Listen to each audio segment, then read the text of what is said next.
Hey friends, welcome to Gardening with Creekside. Today we are going to look at adding some colorful shade annuals to those darker parts of our garden to give us a lot of light and pop of joy and color and flowers, all the fun things. So of course, here at Gardening with Creekside, you know that I'm all about full disclosure.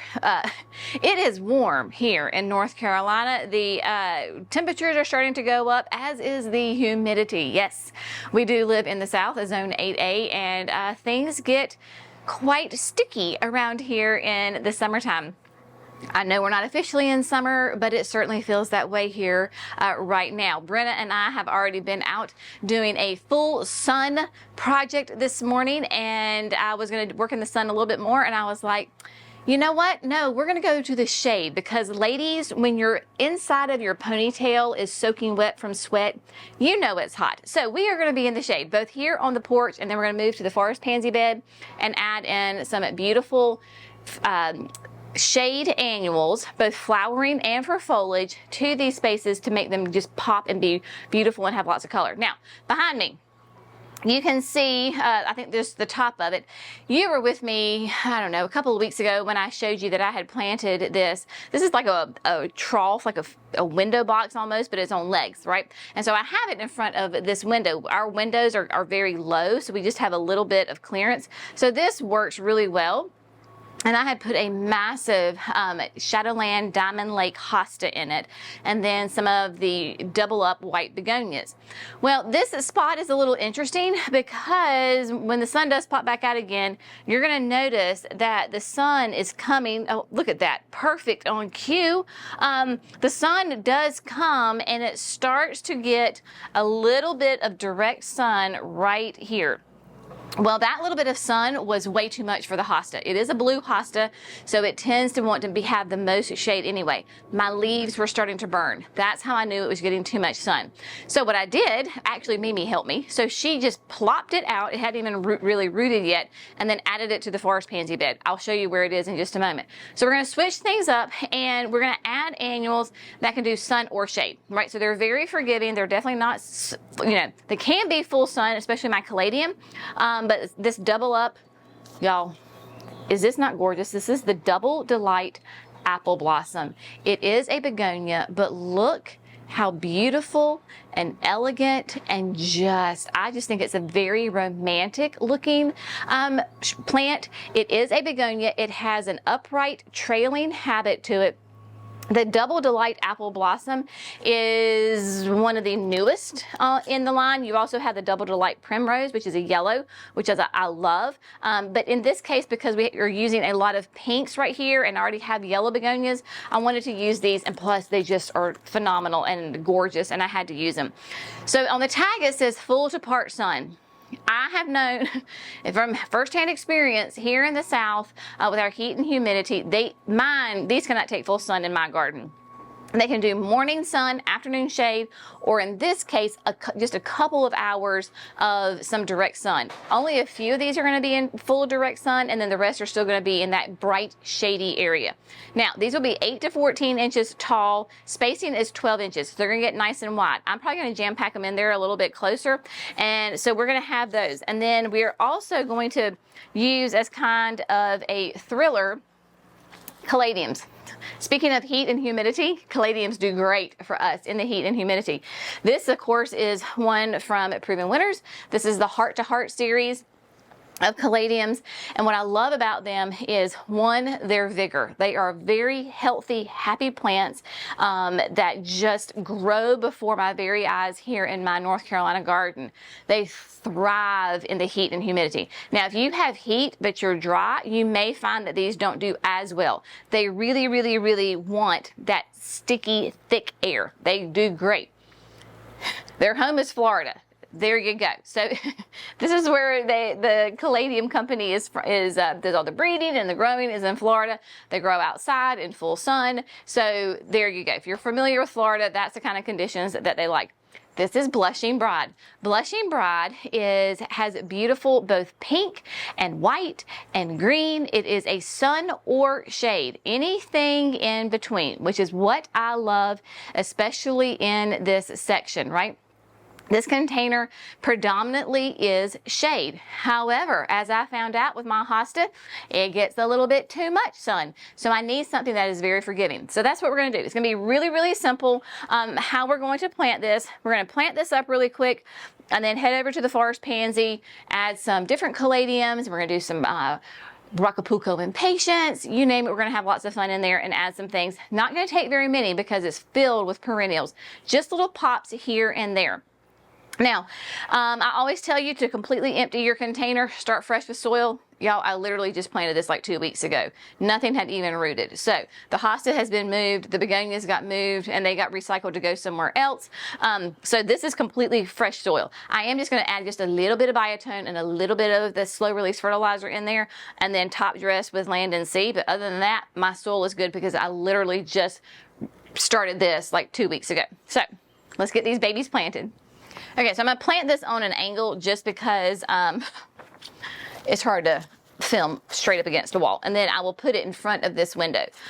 So just a little bit of a zhuzh of that, the Proven Winners continuous release plant food, just a little bit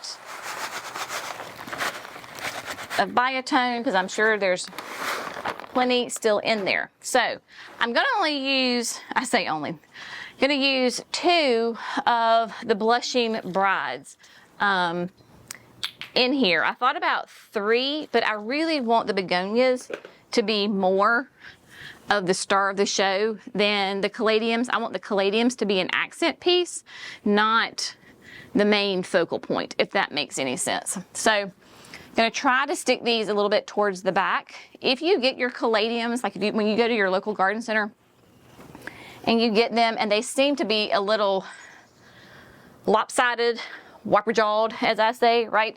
They're not completely beautiful and perfect and filled all around. Y'all, do not worry about it. These things grow, like this one. The way it was sitting, because this was facing the outside of the tray and it had another caladium right here, so it looks a little one-sided. Trust me, in 3 days, you will never know. These things absolutely grow like a good thing, like a weed. That's a good thing in this case in our gardens. If you remember, we planted up the urns on the front porch and I used caladiums. I believe that was Snow Flurry. Every morning, bless his heart, he's so cute. Every morning after our coffee, we go back in the house and we walk by him, Jerry goes, man, these things are gorgeous. I think they grew overnight. And they really have. I mean, they have just filled in. So do not worry. These caladiums are going to get nice and full and thick and look like one big, massive plant. Now, I brought a whole tray of the apple blossom. I am not going to need all 10. I can't imagine that I will.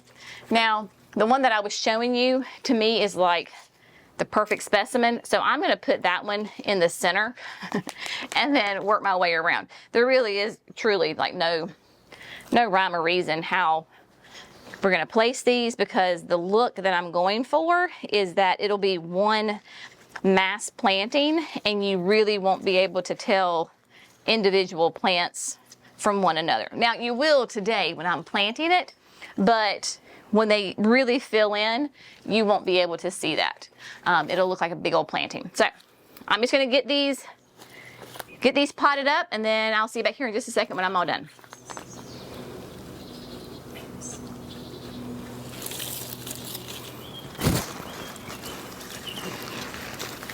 All right, my friends, so it's all planted, giving them a nice little drink of water.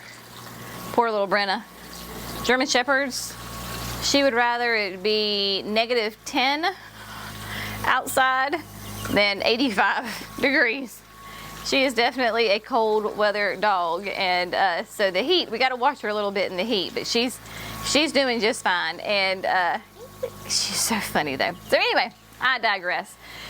Container is all planted. All we're gonna have to do is just keep this watered, right? And so with the 2 caladiums, those were 8-inch caladiums that I used, and then I ended up using 5 of the apple blossoms. So they are nice and thick, gorgeous plants, just the perfect specimen of a plant. And so yeah, just cleaning off the porch here a little bit, trying to stay in the shade as long as we can. We're gonna head over to the forest pansy and get some beautiful things in there for the shade. Doing our best to stay cool today. All right, my friends, so here we are next to the forest pansy bed. Of course, we call it the forest pansy bed because it has this gorgeous forest pansy red bud in it. I really don't know where the plants are gonna go. We're just gonna find holes and we're just gonna plop them in. This flower bed is just jam-packed with gorgeous perennials, right? Perennials and shrubs from grasses and astilbes and hostas and eucharas and toad lilies, and look at the hydrangeas, right? There's so many beautiful things in here. But I do have these shade loving annuals that I need to put in. And so, not that I have to put them in, like, not that the bed has to have it. That is not what I'm saying, right? So hear me. Mimi was even, she was like, Jenny, you do not have to add one more thing to this bed. And I know that I don't, but I have the plants available to me. Like, these are the plants that we had designated for shade gardens. And so I'm going to put them to use. So that is what we're going to do. Now, I really have 3 annuals that are going to go in the shade. I did grab one that's going to go in the sun in case I need it, but anyway, I digress. We'll hit that in a second. We're going to use again the apple blossom. I had 5 left over, so why not just go ahead and use them, right? So let's go ahead and plop them in here somewhere and go ahead and use this tray, and then out they go. Then the Rocapuco apple blossom, which, there you go. You got an apple blossom impatient, and you have the apple blossom begonia. Not confusing at all, now is it? So apple blossom 1, apple blossom 2. Woo. And then we have the beloved caladiums, right? This is white star. These are the same ones that we are using in the signature garden. They're sun or shade, which makes them great, right? And so they will get nice and thick and full. I went with these because it is more white, and in that shade garden, I can put it in the shade and it will really bring a pop of color, like brightness to the area, right? So I've got a bunch of those. We'll see how many I use and where they go. It's gonna be sporadic throughout. So my method here is finding a little empty space, right? So right between these 2 dark astilbes in front of a hosta and hydrangea. So we're gonna maybe put something like right there, just something little, maybe probably, I don't know. How about an apple blossom? We'll just say that and we'll figure out which one. And then maybe, you know, more towards the back where we can have some height, we can go ahead and put like caladiums or you know, something like that back there as well. Now, this is a scaevola. It is a beautiful, they call it a blue. Yes, I know it's probably more purple, but this is one of the new introductions for next year. Gorgeous color. I love how nice and tight it is. So over here on this side of the garden, we have, right, this is where it gets the afternoon sun, right in here. So I've got options that I can put in here. These 2 pugsters are white. So maybe I put the pop of blue like right here, right? So let it come here and then kind of tuck it up back over this way.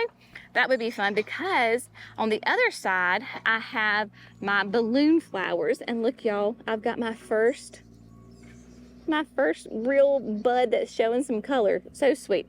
So I really don't want to put the blue right here in front of the blue balloon flower. I don't want to have too much of a, you know, a color contrast. So let me show you this. Forgot to tell you this. The Diamond Lake that I told you that was in the container on the back porch originally. Look, there she is. Isn't she just perfect? I mean, she fills in, and you can see I left the leaves that had gotten burnt, right? So you can see that white mark. That's where it was hitting this, the sun was hitting it and getting a little burnt. It'll be fine, it'll bounce back, but it looks much more at home here than it did in the container, and you would never know that it had gotten, you know, transplanted somewhere else. So everything is looking great. I am gonna add, this is not an annual, this is a perennial. This was okay. So if you're a gardener, right, and you have gardening friends, we have talked about this before, how it is, you help quote each other out. So our customer, dear sweet friend, Kathy, was at another local garden center that we love and adore in Gaston County. She found this fern. This is from Monrovia. This is a Jurassic pterodactyl eared lady fern. Never heard of it, but Kathy texted Mama, because they're master gardeners together, and said, look at this. So Mama was with me. She was like, oh, look at this. And I was like, I want one. So Mama told Kathy, I need two. She didn't say one was for me and one was for her. Kathy wouldn't have cared anyway. So we're going to plant this pterodactyl fern in this spot. I had never heard of it before. It is, of course, full to part shade, hardy in zones 6 to 9, and it will be 18 inches tall and wide. So that is what we're going to do also while we're in this space. I just think it's super cool. And so we're gonna tuck it in right there. So I am just going to set up the camera and have fun gardening and just get these babies in the ground, you know, wherever it is that they may land. So let's figure it out together.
All right, my friends, the work in the shade garden is complete, and that is perfect because it is 3 o'clock in the afternoon, so we're in the heat of it, my friends. I told Jerry came over here to help me finish up, which was greatly appreciated, and I said we're gonna finish the video the way we started, without a hat and the top knot. Those of you that have long thick hair, you understand, but it really did not take that many annuals to go in. We only put in 3 caladiums, the 4 scaevolas right over there in the sunny area, and then I did 3 of, it's apple blossom day here, so 3 of the begonia apple blossoms, and then 3 of the apple blossom impatiens. So it is an apple blossom, you know, festival here, but everything will just tie in quite nicely together. Only using those 3 caladiums, and I kind of did them in a, not that I planned it, but in a rough triangle kind of close to one another. Those will get like 15 to 20 inches tall and like, I think it's 12 to 15 inches wide. And caladiums do so well for us here in the South. The heat, the humidity, I may be melting and Brenna may be done for the day, but the caladiums absolutely love the heat and the humidity, and they just grow before your very eyes. So those are a great option for you, whether you have a sun garden, a shade garden, somewhere in between, and you want to have a low maintenance but a beautiful plant, then the caladium is a great option for you. Those heart to hearts are so strong and sturdy. They're really just, I mean, I dare say like maintenance free, right? And you don't have to have flowers in order to have a colorful garden. And this flower bed certainly, you know, is a great example of that, because there are only a few flowering plants in here at this very moment. And that's, you know, some, they come and go, right? A perennial garden, that's what they do. But it is one of my favorite gardens to visit, to be in, to work in, especially on hot afternoons. As always, we hope you found this fun, informative, and inspirational. If you got one little nugget out of this video, then I have had a successful day with you. We so appreciate you. Y'all have a great day. We'll see you in the next video. Bye, friends.